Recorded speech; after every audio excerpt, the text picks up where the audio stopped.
ఈ రంజాన్ మాసంలో ఇదే గోశాలకి చెందినటువంటి ఒక ఎద్దుని ముస్లిం ఫ్యామిలీకి డొనేట్ చేశారు. ప్రశ్న ప్రారంభమే బలమైన ప్రశ్న అడిగావు తల్లి. ఈ గ్రామానికి చెందిన వాళ్ళే వాళ్ళు. 2 ఎడ్లు ఉన్నాయి వాళ్ళ దగ్గర. ఒక ఎద్దు కరెంట్ షాక్కి గురై పెద్ద 11 kV వైర్ కట్ అయి పడిపోయింది. కొంతమంది విమర్శించే వాళ్ళు ఉంటారు, మనం విమర్శని పట్టించుకోము, తెలిసిందే కదమ్మా. ఓట్ బ్యాంక్ ఒక రకంగా చూస్తుంటే రీసెంట్గా వచ్చినటువంటి సిఏఏ కూడా వాళ్ళు మేము దూరం అవుతున్నామేమో అనే భావన, లేకుంటే మమ్మల్ని ఇంకా మైనారిటీలను ఇంకా పక్కన పెడుతున్నారేమో అనే భావన. నేను ఒకటే ఏమంటున్నానంటే, మన ముస్లిం సోదరులకి కూడా నేను చెప్పేది, ఇది ఏ కులమైనా ఏ మతమైనా పర్లేదు, ఒక రైతుని రైతుగా చూడాలి. ఆ రైతు లేకపోతే మనకు అన్నం లేదు, మనకు భవిష్యత్తు లేదు, రేపు పొద్దున మనకు లేదు. అసలు పిల్లల్ని తీసుకొని సాలార్జంగ్ మ్యూజియము, పిల్లల్ని తీసుకొని గోల్కొండ కోట తీసుకెళ్తున్నారు, తప్పులేదు. ఒక ఏడాదిలో ఒక్కరోజైనా మీరు దగ్గరలో ఉండే వ్యవసాయ భూమికి తీసుకెళ్ళి అక్కడ వ్యవసాయం చేసే వాళ్ళని పరిచయం చేయాలి. నమస్తే, నేను Kavitha. Welcome to I dream. మనం ఇప్పుడు ఒక కీలకమైనటువంటి అంశం గురించి మాట్లాడుకోబోతున్నాం. ఈ మధ్య కాలంలో జరిగినటువంటి ఒక ఆసక్తికరమైనటువంటి సంఘటన అందరి దృష్టిని ఆకర్షించింది. దాని గురించే మనం మాట్లాడుకోబోతున్నాం. ప్రస్తుతం మనం ఉన్నాము చిలుకూరు దేవాలయ ప్రాంగణంలో. మనతో పాటుగా ఉన్నారు advocate and temple priest Rangarajan గారు. రంగరాజన్ గారు, నమస్కారం అండి. ఇప్పుడు మనం ఒక కీలకమైనటువంటి అంశం గురించి మాట్లాడుకున్నప్పుడు, సమాజం అనగానే మనకు డిఫరెంట్ యాంగిల్స్ అన్నీ అందులో వస్తాయి. కులాలు, మతాలు, లేకుంటే ఆధ్యాత్మికంగా, సామాజికంగా, ఆర్థికమైన అంశాలన్నీ కనిపించినప్పుడు మానవత్వం అనే అంశం గురించి మనం మాట్లాడుకోవాలి. వెరీ రీసెంట్గా మీరు ఈ రంజాన్ మాసంలో ఇదే గోశాలకి చెందినటువంటి ఒక ఎద్దుని ముస్లిం ఫ్యామిలీకి డొనేట్ చేశారు.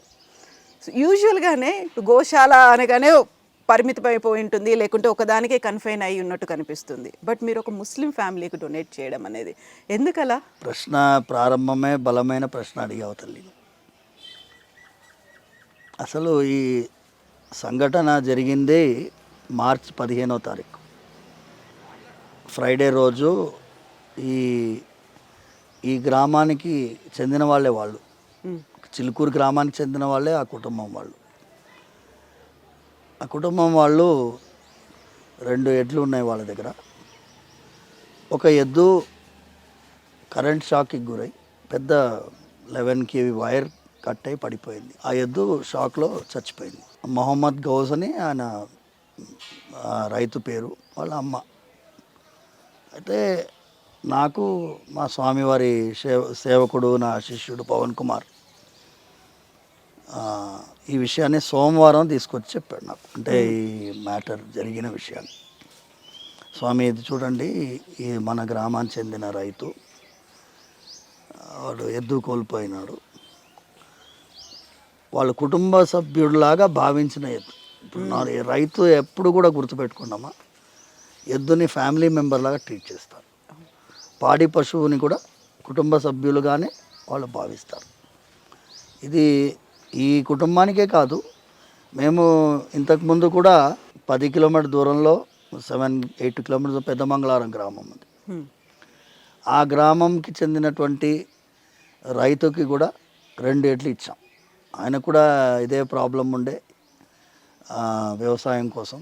బీద రైతు ఎప్పుడు కూడా ఇబ్బందిలో ఉండకూడదు అనేటటువంటి ఒక ఆలోచనలో మేము ఉన్నాం. మా శిష్య బృందంలో పవన్ కుమార్కి కూడా అలాంటిదే. ఇప్పుడు ఇది నేను చెప్పేది కోవిడ్-19 టైంలో ఒక సంఘటన మీకు చెప్తాను.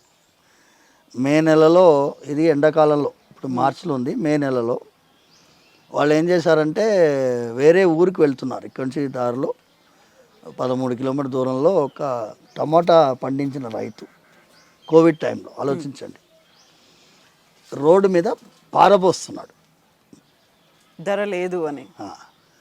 పారబోస్తుంటే అందరూ ఏరుకొని వెళ్ళిపోతున్నారు. అయ్యో పాపం పారబోస్తున్నాడు అనే ఫీలింగ్ లేదు వాళ్ళకి. వీడేం చేశాడు,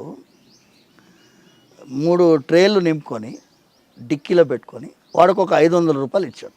ఎవరికి? ఆ రైతుకి. వీళ్ళు పోయింది మొక్కలు తీసుకొని రావడానికి పోయారు. ఆ మొక్కలు తీసుకునే ప్రోగ్రాంలో ఇది యాడ్ అయింది.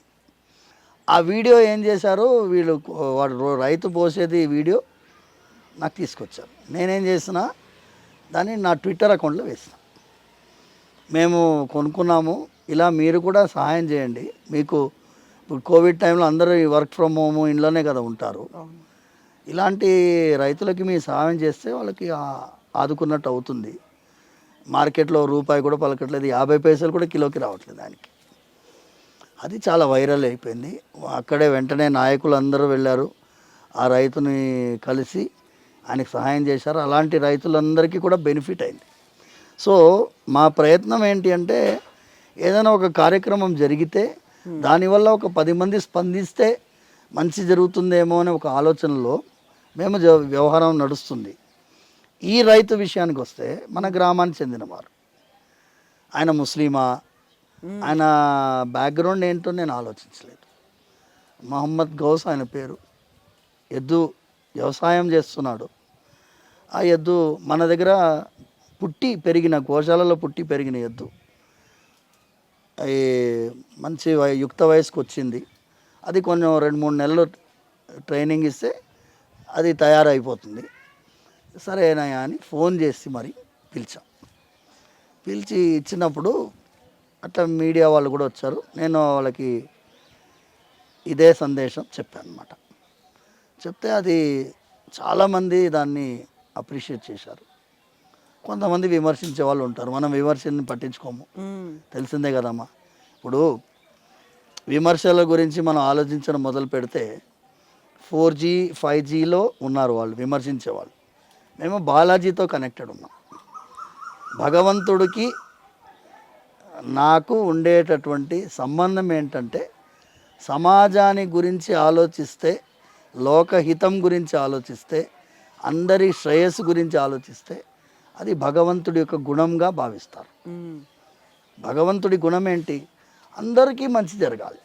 ఆయన బ్యాక్గ్రౌండ్ అవసరం లేదు. ఇప్పుడు ఆకలి ముస్లింకి కూడా అదే ఆకలి, క్రైస్తవుడికి కూడా అదే ఆకలి. ఇప్పుడు ఈయన ముస్లిం కాబట్టి నేను సాయం చేయనని నేను చెప్పలేను కదమ్మా. పరోపకారాయ ఇదం శరీరం, ఇతరులకు ఉపకారం చేయడానికి ఉన్నది. కానీ వాళ్ళు కళ్ళల్లో నీళ్లు పెట్టుకున్నారు. ఆ తల్లి, మేము ఎక్స్పెక్టే చేయలేదు, మేము ఫోన్ చేయలేదు, మిమ్మల్ని అడగలేదు, మీరు ఇలా దేవుళ్ళలాగా మాకు ఇస్తున్నారు అని ఆవిడ కళ్ళల్లో నీళ్లు పెట్టుకొని చెప్పి వెళ్ళింది. ఆ ఎద్దు తీసుకొని వెళ్తున్నప్పుడు నేను చెప్పాను, అదిగో చూడు బాబు, మా దగ్గర పుట్టి పెరిగిన ఎద్దు, చాలా జాగ్రత్తగా దీన్ని నీ అమ్మాయిరా బచ్చే చేసా దేఖలేతో అన్నాడు అన్నాడు. అంతకంటే ఏం కావాలమ్మా? నిజమే కదా. ఇప్పుడు మనకి రైతుకి కానీ, అన్నం పెట్టే అన్నదాతకి కానీ, అమ్మకి కానీ ఒక ప్రత్యామ్నాయం లేదు అనుకుంటాం. రైతు లేకపోతే రాజ్యం లేదు, రైతు ఏడ్చిన రాజ్యం కూడా మనకి కళ్ళ ముందు కూడా ఊహించుకోలేము. అలాంటి పరిస్థితుల్లో మీరు పిలిచి ఇవ్వడం అనేది యూజువల్గానే నేను ఇంతకుముందు చెప్పినట్టుగా గోశాల అనగానే ఒక పర్టికులర్గా అది ఫిక్స్ అయిపోయి ఉంటుంది. ఇక్కడ గోవులకి పూజ చేస్తారు, లేకపోతే గోవులు అనగానే మనకి ఒక హిందూ మతానికి సంబంధించినవి ఇలాంటివి ఉంటాయి కదా. సో పిలిచి ఇవ్వడం అనేది మీరు చెప్పినట్టుగా విమర్శలు ఇవన్నీ ఉంటాయి, అవన్నీ ఉంటాయి, కానీ ఒక చిన్న అడుగు ఒక ముందు వేయడం అనేది. సో దీన్ని మానవత్వం అంటారా, లేకుంటే మీరు స్పందించడం అంటారా, ఎలా చూస్తుంటారు దీన్ని? ఇది నేనే కాదమ్మా, చాలామంది గోశాలకు చెందిన వాళ్ళు పాపం రైతులకు ఇస్తున్నారు. గో ఆధారిత వ్యవసాయాన్ని ప్రోత్సహించాలని మేమందరం కూడా ఎప్పుడైనా గోశాల నడిపించే వాళ్ళము అందరం మాట్లాడుకుంటాం. ఎందుకంటే అన్ని కెమికల్తో వ్యవసాయం చేసేవాళ్ళు ఇప్పుడంతా రసాయనాలతో వ్యవసాయం చేసి ఆరోగ్యానికి భయంకరమైన హాని చేసేటటువంటి పరిస్థితిలో ఉంది. అలాంటిది ఎద్దుతో దున్ని వ్యవసాయం చేయడం అనేది ఒక గొప్ప కార్యక్రమం వాళ్ళది. సో ఆ సహాయం చేయడానికి మేము వెనకాడలేదు. ఇప్పుడు మీరు చూసినట్లు అడిగినట్లు మెయిన్ పాయింట్ ఏంటంటే అమ్మా, వెంటనే స్పందించాం. ఇది 15వ తారీఖు అయింది, మేము ఇచ్చింది జస్ట్ ట్యూస్డే, ఇక్కడ 5 రోజులు కూడా కాలేదు. రైతు పట్ల అలాగే అందరూ సమాజంలో ఆలోచించాలమ్మా. ఇప్పుడు రైతు ఆత్మత్యాగం చేసుకుంటున్నాడు అంటే సమాజం పట్టించుకోవట్లేదు కాబట్టి ఆత్మత్యాగం చేసుకుంటున్నాం. మేము ఎన్నో సందర్భాల్లో చెప్పామమ్మా. ఇప్పుడు రాజకీయానికి వెళ్తే ఎంఎస్పి అంటారు, అదంటారు, ఇదంటారు. Implementation most difficult. MSP implement ఎవరు చేయాలి? దానికి అది కూడా అదే పోలీస్ సెటప్పే కదా. ఎంఎస్పి ఇవ్వకపోతే ఏం చేయాలి? పోలీస్ వాడు రావాలి, కోర్టు వెళ్ళాలి, ఇవన్నీ వస్తాయి. కానీ సమాజము రిలయన్స్ మా మార్కెట్కి వెళ్ళింది అనుకోండి, అక్కడ బార్గెనింగ్ చేస్తుందా? అవును, వాళ్ళు ఎంత ఫిక్స్ చేస్తే అక్కడ ఎంత ఫిక్స్ చేస్తే మీరు క్యూఆర్ కోడ్ కొడతారు, కొట్టేస్తారు. అదే బండి మీద నూక్కుంటూ వచ్చి అమ్మేవాడు ఉంటాడు కదమ్మా, వాడి దగ్గర 5 రూపాయలకి కిలో అన్నాడు అనుకో, 3 రూపాయలకి ఇస్తావా? General tendency. సో ఈ యాటిట్యూడ్ అనేది మనం కనీసం కొంతమందిలైనా మారాలని నా ప్రార్థన మీ ద్వారా. అందరూ మారితే మంచిది, కానీ వ్యవసాయానికి మా నాన్నగారు, నేను ఎందుకంటే సౌందరరాజన్ గారు ఆయనను చూసే చాలా విషయాలు I'm just not even 5% of his quality. పొద్దున ఆకుకూరలు బుట్ట మీద ఎత్తుకొని పొద్దున ఇప్పుడంతా ఎవరు లేరు, పాలకూర తోటకూర అని అరుచుకుంటూ వెళ్తేది.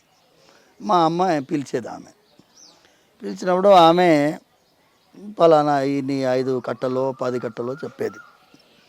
మా నాన్నగారు ఏమనేవారు, ఈమెతోటి ఎందుకమ్మా నెగోషియేట్ చేస్తున్నావు, ఓ 2 రూపాయలు ఎక్కువ ఇస్తే ఏమైంది నీకు అనేవారు మా నాన్నగారు. మా నాన్నగారు అనగానే చూడమ్మా అయ్యగారు అంటున్నారు చెప్పిండ్రు అనేది. సో మా అమ్మ ఇదొక చిన్న ఆర్గ్యుమెంటే, బట్ మా అమ్మ కూడా పాపం ఏమి ఎక్కువ నెగోషియేట్ చేయదు, ఆర్గ్యూ చేయదు. కానీ ఆ గుణాన్ని నేను అప్పటి నుంచే అలవాటు చేశారు కాబట్టి రైతు కష్టాల్లో ఉంటే మనం చూడలేము. ఈ బీద రైతు వాడు ఏం చేస్తాడు పాపం, ఎద్దు లేదు, వ్యవసాయం ఎలా చేస్తాడు? సరే అట్లీస్ట్ ఈ 2-3 నెలల్లో ఏదో చేస్తాడు, ట్రైనింగ్ ఇచ్చిన తర్వాత ఆ ఎద్దు సహాయం చేస్తుంది. ఆయన ఇంకా వేరే దగ్గర దున్నడానికి కూడా తీసుకెళ్తాడట తర్వాత చెప్పాడు. సో చాలా యూస్ఫుల్ కార్యక్రమంగా అనిపించింది, అందుకే ఇచ్చడం జరిగింది. సో రైతు అనేది రైతే నిజంగా మనకు అన్నం పెడుతున్నాడు. ఏ కులమైనా ఏ మతమైనా పర్లేదు, ఒక రైతుని రైతుగా చూడాలి. ఆ రైతు లేకపోతే మనకు అన్నం లేదు, మనకు భవిష్యత్తు లేదు, రేపు పొద్దున మనకు లేదు అసలు. సో ఆ దిశగా ఎందుకు ఆలోచించలేకపోతున్నాం మనం సమాజపరంగా? అదే చెప్తున్నానమ్మా, సమాజంలో రైతు గొప్పతనమే మనం చెప్పలేకపోతున్నాం. ఇప్పుడు చిన్న అంశమ్మా, పిల్లలు ఎంతమంది పొలంలో ఎలా పంట పండుతుందో చెప్పగలరు చెప్పండి. ఆ వీడియో చూపిస్తే ఏం లాభం? ఆ పిల్లవాడిని వ్యవసాయం జరిగే దగ్గర ఒక బస్సులో తీసుకెళ్ళి అందరినీ షూస్ ఇప్పేసి ఆ నేలలో ఒకసారి నడిపించాలి.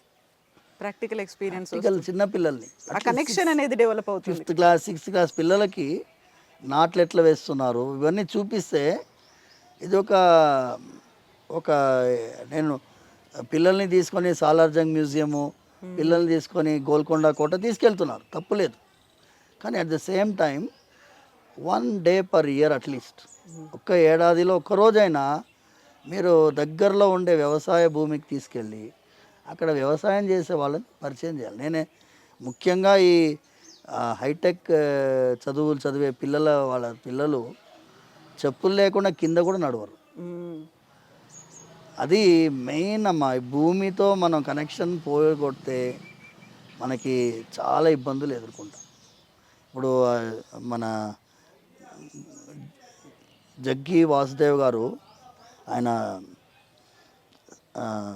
సద్గురు గారు, is now fighting for reviving the planet earth మీద, భూమి మీద అందరికీ ఆసక్తి నీళ్ళ కోసం అందరం నీళ్ళు రక్షించాలి, వాటర్ బాడీస్ కాపాడాలి. ఆయన భూమి ఆధారితమైనటువంటి జీవితం మనది, మన భూమిని సంరక్షించుకోవాలి, దాన్ని చెట్లు నాటాలి, ఇవన్నీ కూడా ఆయన planet earth all over the world చేస్తున్నారు. అలా ఒక్కొక్కరు వాళ్ళకి తోచిన విధంగా ఈ సమాజంలో మంచి మాటలు చెప్పే ప్రయత్నం చేస్తున్నారు. కానీ మేము చేసింది చిన్నది, దీనివల్ల ఒక 100 మందో 10 మందో స్పందించి వాళ్ళు కూడా మేము, మీరు అడిగారు కదమ్మా హిందువా ముస్లిమా, అది చూడలేదమ్మా. ఇంకోటి ముఖ్యమైనటువంటి సంఘటన, మేము జటాయు సేన అని ఒకటి ఆలోచించారు కదమ్మా. అవును అవును స్వామి. 2019లో మేము వరంగల్, అదే నేను నా శిష్యుడు పవన్ కుమార్ వెళ్తున్నప్పుడు చిన్న పాప 9 months పాపది, ఆ దుర్ఘటన జరిగినప్పుడు సమాజంలో అమ్మాయిల్ని రక్షించాలి, a a lonely girl is the society responsibility, సమాజం యొక్క బాధ్యత.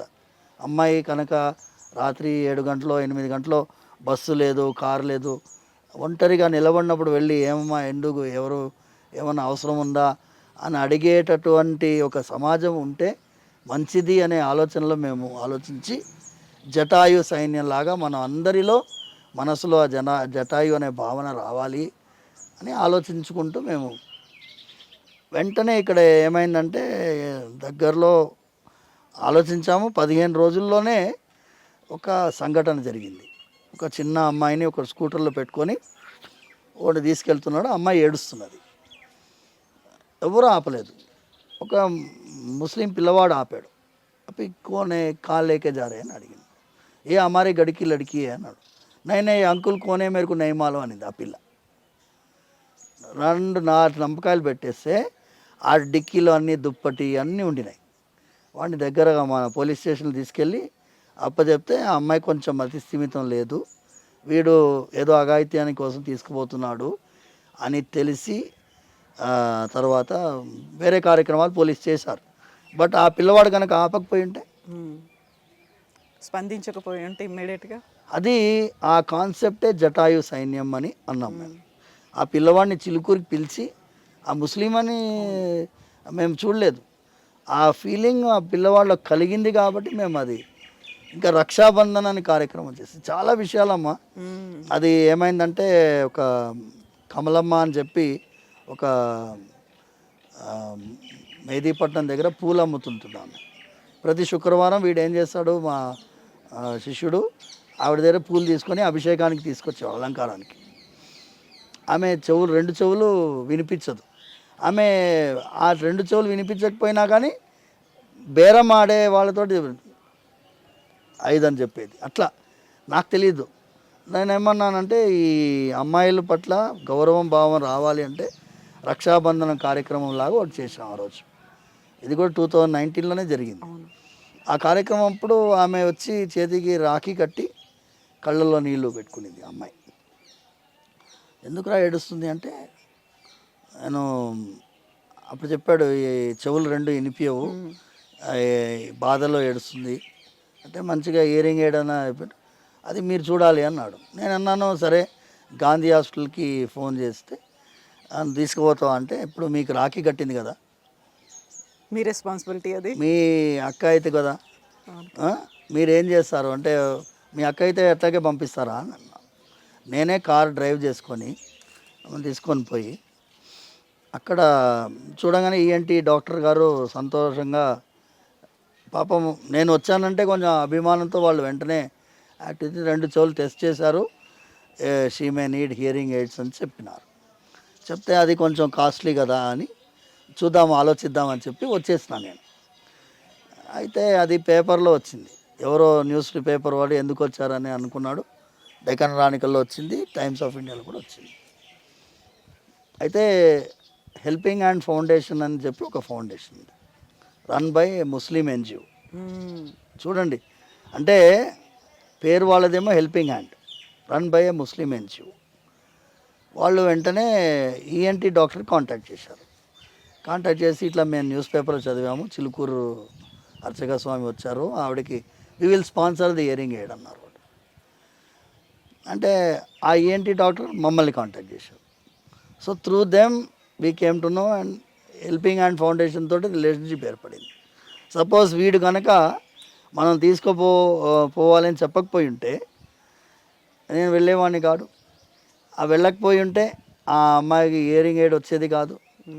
సో ఇదంతా భగవంతుడు కొంతమంది ద్వారా మన ద్వారా చేయించుకుంటాడు.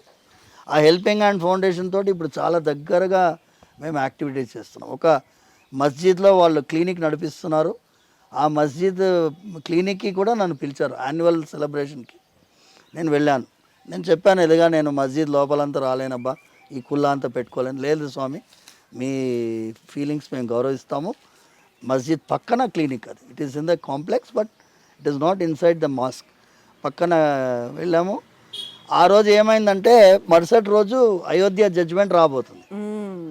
నేను టెన్స్డ్ అట్మాస్ఫియర్ ఉంది. టెన్స్ అట్మాస్ఫియర్లో నేను ఆ రోజు క్లినిక్లో ఉన్నాను. ఇప్పుడు వాళ్ళు మైక్ పట్టుకొని అందరూ మీడియా వాళ్ళు ఏం ప్రశ్నలు అడుగుతారు, నన్ను అయోధ్య జడ్జిమెంట్ గురించి అడిగారు. చూడయ్యా, నేను అన్నాను, మనం రాముల వారి గురించి మాట్లాడాం లాస్ట్ టైం, గుర్తుంది కదమ్మా.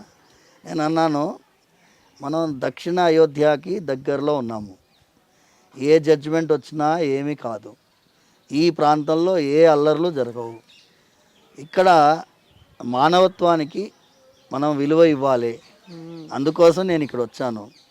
అండ్ మనం పైన ఉన్నవారు ఎలా ఉంటారో నీకు తెలియదు, నాకు తెలియదు, కానీ ఇతరులకి సహాయం చేయడం వల్ల ఆ పైన ఉన్నవాడిని నీలో చూస్తారు, సహాయం పొందినవాడు. మరి ఆ దేవుళ్ళ వచ్చి సహాయం చేసావయ్యా అని అంటారు వాళ్ళు. సో అవన్నీ చెప్పానమ్మా. అదే ఫ్రంట్ పేజ్ న్యూస్ ఐటమ్ లాగా అయిపోయింది, టుమారో నథింగ్ విల్ హ్యాపెన్ అని.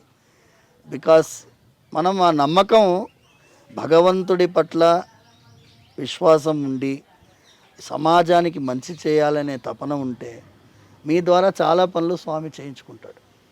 ఎన్నో కార్యక్రమాలు చేశాము. ఇప్పుడు ఐ డ్రీమ్లో మీరు మొత్తం అయిపోతుంది, నిండిపోతుంది అని చెప్పుకుంటూ పోతే. బట్ ప్రతి శుక్రవారం అన్నదానం స్టార్ట్ చేసాం లాస్ట్ ఇయర్ మే నుంచి. అండ్ శుక్రవారం అన్నదానం చేస్తున్నాము చిలుకూరులో. మనము అనాథ శరణాలయాలకి మనం ఎంతో సహాయం చేసాం. కోవిడ్ టైంలో అయితే చూశారు కదమ్మా, మేము మైగ్రెంట్ లేబర్స్ దగ్గర ఇక్కడ వండుకొని పోయి అక్కడ ఇచ్చాం వాళ్ళకి. సో ఇవన్నీ కూడా మనం చేసే కార్యక్రమాల్లో భాగం. అయితే స్వామి, ఇప్పుడు ముస్లిమ్స్ అనగానే ఒక రకమైన అన్సర్టినిటీ లేకుంటే ఇన్సెక్యూర్డ్ ఫీలింగ్ అనేది ఉంది. జరుగుతున్నటువంటి రాజకీయంగా జరుగుతున్న డెవలప్మెంట్స్ వీటన్నిటితో చూస్తే, ఓట్ బ్యాంక్ ఒక రకంగా చూస్తుంటే రీసెంట్గా వచ్చినటువంటి సిఏఏ కూడా వాళ్ళు మేము దూరం అవుతున్నామేమో అనే భావన, లేకుంటే మమ్మల్ని ఇంకా మైనారిటీలను ఇంకా పక్కన పెడుతున్నారేమో అనే భావన, ఇవన్నీ చూసిన తర్వాత ఇప్పుడు మనం వీటిని మానవత్వం ఇలాంటి సంఘటనలు చూసినప్పుడు, ఈ రాజకీయంగా జరుగుతున్నటువంటి ఈ సంఘటనలు చూసినప్పుడు ఎలా రెస్పాండ్ అవ్వాల్సిన అవసరం ఉంది స్వామి? నేను ఒకటేనమ్మా నేను ప్రార్థించేది, రాజకీయ నాయకులకి మీ ద్వారా నేను ప్రార్థించేది, ఆ సిఏఏ చట్టం ఉంది చూడండి అమ్మా, అది it was a promised legislation, ఇప్పటిది కాదు ఇది. మీరు కాన్స్టిట్యూయెంట్ అసెంబ్లీ డిబేట్లో కూడా చెప్పాను, మనం ఈ దేశం విభజించబడినప్పుడు మనం ఎక్స్చేంజ్ ఆఫ్ పాపులేషన్ చేసుకోలేదు, అవునా కదమ్మా. 1947 జనవరి 22 అప్పుడు ఉమ్మడిగా ఉండినప్పుడు ఒక కాన్స్టిట్యూయెంట్ అసెంబ్లీ డిబేట్లో ఇది రాజ్యాంగబద్ధంగా అన్నీ జరగాలి, ఎవరి నమ్మకం వాళ్ళు ధైర్యంగా పాటించేటట్టుగా ఉండాలి, అట్మాస్ఫియర్ని మనం క్రియేట్ చేయగలగాలి, ఇక్కడైనా అక్కడైనా. ఇక్కడ అప్పుడు పాకిస్తానే ఏర్పడైంది, బంగ్లాదేశ్ తర్వాత 1971. పాకిస్తాన్ కానీ భారతదేశం కానీ అక్కడ ఉండేటటువంటి హిందువులు మైనారిటీలు, ఇక్కడ ఉండేటటువంటి ముస్లిమ్స్ మైనారిటీస్. అంటే సంఖ్యాపరంగా మీరు సంఖ్యలో తక్కువ ఉన్నా కూడా మీ విశ్వాసాలని, మీ నమ్మకాలని ధైర్యంగా మీరు పాటించేటట్టుగా ఇక్కడ ఉండాలి, అక్కడ ఉండాలి. వాళ్ళేమో దాన్ని మర్చిపోయినారు, మనం దాన్ని కాపాడుకుంటూ వచ్చాం. ఈ దేశంలో మనం ఏ విధమైనటువంటి వాళ్ళ నమ్మకాలకి హాని కలిగించడమే లేదు. చూడండి, వాళ్ళ విశ్వాసాలకి హాని కలిగించడం లేదు.